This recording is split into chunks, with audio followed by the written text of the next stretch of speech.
Fala, galera, vamos falar do Vinci Logística, né? O fundo do setor imobiliário de logística da Vinci Partners. Vamos utilizar o relatório mais atualizado que a gente tem aqui, né? Então a gente já vê logo que o valor patrimonial e o valor da cota na data desse relatório está sendo negociado com um pequeno desconto ali de apenas 2,35. Nesse desconto já foi bem maior, mas diga-se de passagem, não foi só do Vigo, né? Foi do mercado como um todo. Já tem uns 2 meses que o mercado começou a subir e agora esses descontos estão quase inexistentes, né? A fonte está quase secando. Então, o número de cotistas, né? Mais de 161 mil cotistas, né? O Vilg já é um fundo grande, com patrimônio líquido que a gente vai ver mais lá embaixo, robusto já, né? Apesar de ser a primeira vez que a gente está abordando aqui. O fundo tem taxa de performance, né? 20% sobre o QCD IPCA mais 6, e a taxa de administração escalonada aqui. Então, vamos passar.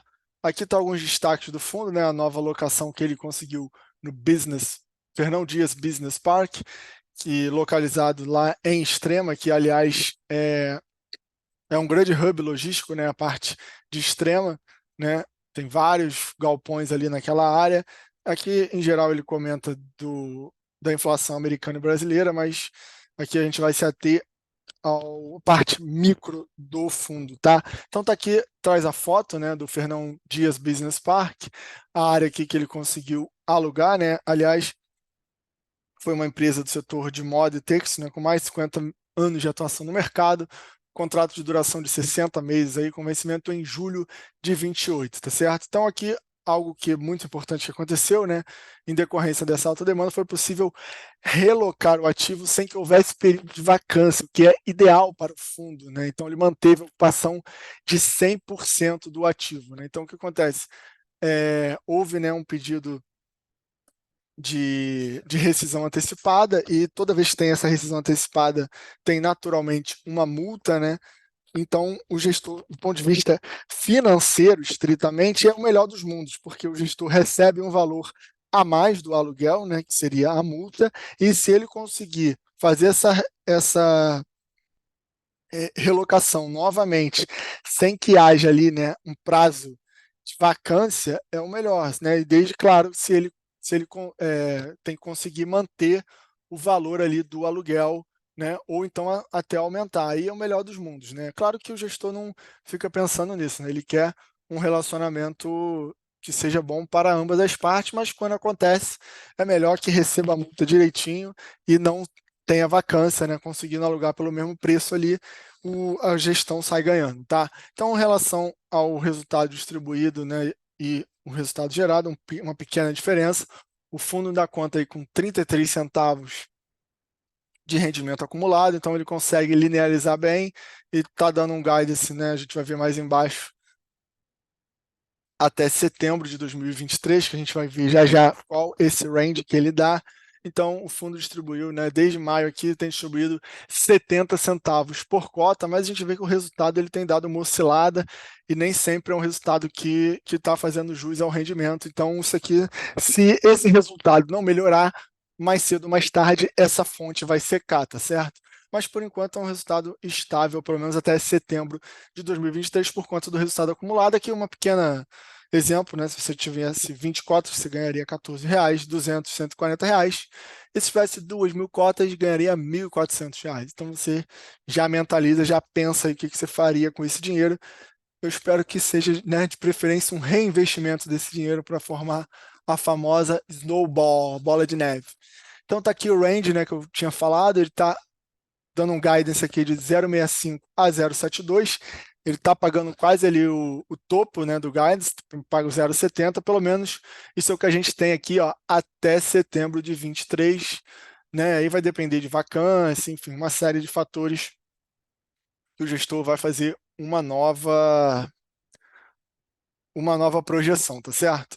Então, aqui em termos de negociação, né, para nós, meros mortais investidores, pessoa física, não vamos ter problema, né? Um fundo que um dos maiores da indústria, aí, um valor de mercado de 1,7 bi. Então, em termos de volume, zero preocupação, mais de 161 mil cotistas, tá certo? E em relação agora à carteira do fundo, né, o fundo está com patrimônio líquido de 1,68 bilhão de reais, né, um dos maiores fundos da indústria, porém ele tem obrigações aqui, né, de 269,2 milhões, que podem também pesar contra o aumento de rendimentos, né? Não é um único fator, mas é um dos fatores, sim, ainda mais com juros altos, enfim. Agora a inflação deu uma caída, mas também cai ali o possível índice de reajuste, né? Então tá aqui o PL do fundo, né?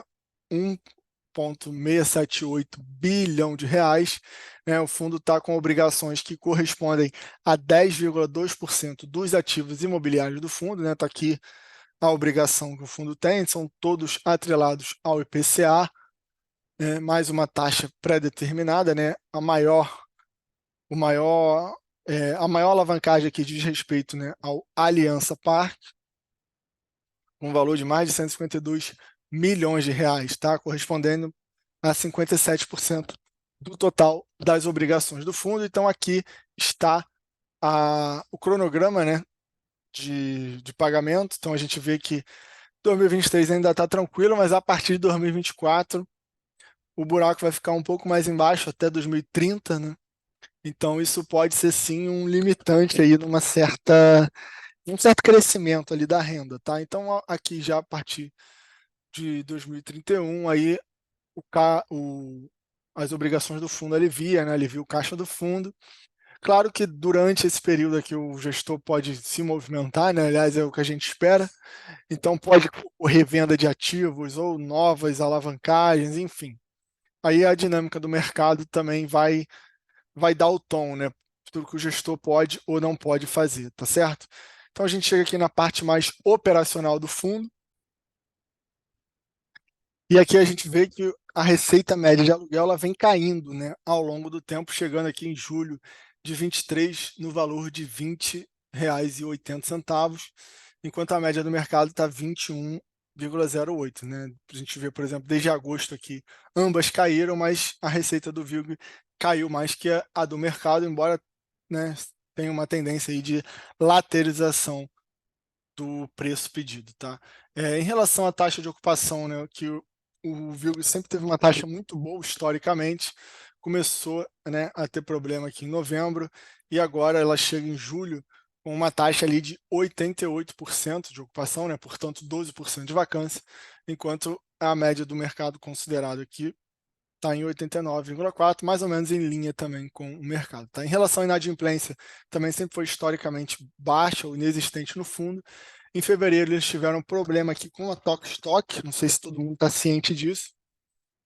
Aí, né, entre esses meses aqui, eles entraram na justiça, realmente não facilitaram e a empresa pagou aqui, portanto, né, essa saliência que você vê aqui em fevereiro e em março explica-se, né, predominantemente pela Tok Stock, né, e julho aqui com 1,8, também por enquanto nada que preocupe, uma questão, né, que faz parte ali do dia a dia da gestão e eles vão ter que dar conta de resolver.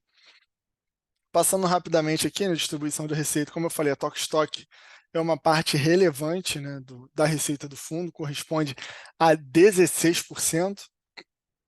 O fundo tem um ativo ainda de desenvolvimento dentro dele, né, que corresponderia ali estimativamente a 10%, né, que eles colocam como prêmio de locação.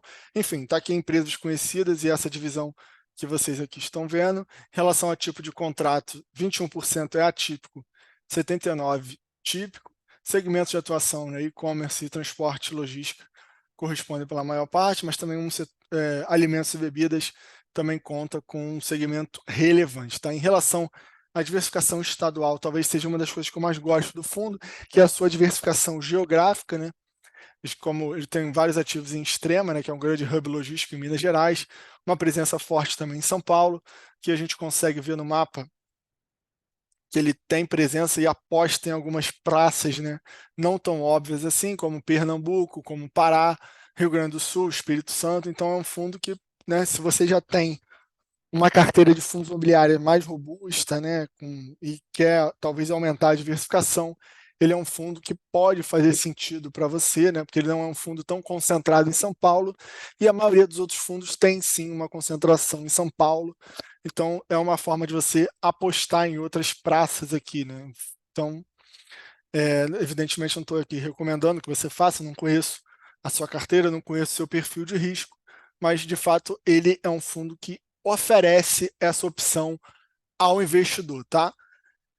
Então, aqui a gente chega também na parte, né, de a receita média aqui ponderada pelo prazo do contrato, né, 4,3, é um vencimento, né, alto, relativamente seguro, né? Quanto mais longe, teoricamente, mais seguro e mais estável é a previsão da receita, tá? 24%, tá, dos índices, né, de reajuste e renovação estão atrelados ao IGPM, que tem sido negativo, portanto a gente não pode esperar nada aqui praticamente, né? E o IPCA também tem estado baixo, então no momento que a inflação está baixa, a gente não deve esperar grandes reajustes, que, por sua vez, também não se deve esperar grandes aumentos nos rendimentos distribuídos, né? A não ser, nesse caso específico do VILG, né, provavelmente o aumento de rendimentos vai vir quando ele conseguir resolver a vacância, tá? E aqui a gente chega, né, na parte dos ativos do fundo, né? Vamos passar aqui rapidamente, né, o ativo Extrema Business Park, né? Está 100% de ocupação. O Caxias Park, que é um principal desafio do fundo, né, localizado em Duque de Caxias, com apenas 33% de ocupação. Então, sem dúvida nenhuma, esse ativo é fundamental para melhorar a parte operacional do fundo. O que a gente falou lá em cima, que ele conseguiu fazer uma nova alocação sem vacância, também fica em Extrema, 100% alocado. O CD Cachoeirinha, em Rio Grande do Sul, 100% alocado para o grupo FENSA, né, grupo forte aí, que é representante da Coca-Cola no Brasil. Centro de distribuição privada também extrema, 100% alocado, tipo de contrato atípico. Parque logístico Osasco, né, em Osasco, São Paulo, 100% de ocupação. O fundo tem 80% de participação nesse ativo. O aeroporto Ayrton Senna, né, em Guarulhos, São Paulo, fundo de participação 100%, está 90% de ocupação, uma ocupação boa também, né, embora não 100%. O CD Cariacica, né, no Espírito Santo, 100% alocado, contrato atípico com a Ambev. O CD Eldorado, né, no Rio Grande do Sul, também 100% de ocupação, contrato atípico com a Ambev. O BTS Kramer, em Pouso Alegre, Minas Gerais, contrato atípico, 100% de ocupação. E o Castelo Business Park, né, que fica em São Roque, São Paulo, que é o ativo em desenvolvimento do fundo, né? O fundo está com 80% de participação nesse projeto, tá? O, o ativo que fica em Pernambuco, né, em Pojuca, o VILG detém aí 50% de participação, está 100% ocupado, tá? São contratos típicos. O Porto Canoa também é um desafio, com uma taxa de ocupação de 85%. Então, o gestor até informa lá em cima, né, que o Caxias e o Porto Canoa são os principais desafios do gestor. Né? O Porto Canoa, localizado aqui em Serra Espírito Santo. Tá? E, chegando ao fim, né, o Aeroportal Guarulhos também, em São Paulo, está com 92% de ocupação, o fundo detém 100% do ativo e agora, finalmente, o Aliança Parque Belém, né, uma aposta aí fora das principais praças, muito interessante a meu ver, 97% de ocupação, o fundo detém 100% dos ativos, né, foi uma aquisição do fundo, que inclusive é uma das alavancagens, né, do fundo, contratos atípicos, tá certo, pessoal? Espero que vocês tenham gostado. Então, a gente termina por aqui. Você conheceu o VILG 11, tá? Não deixe de dar aquele like, dar aquela moral. Grande abraço.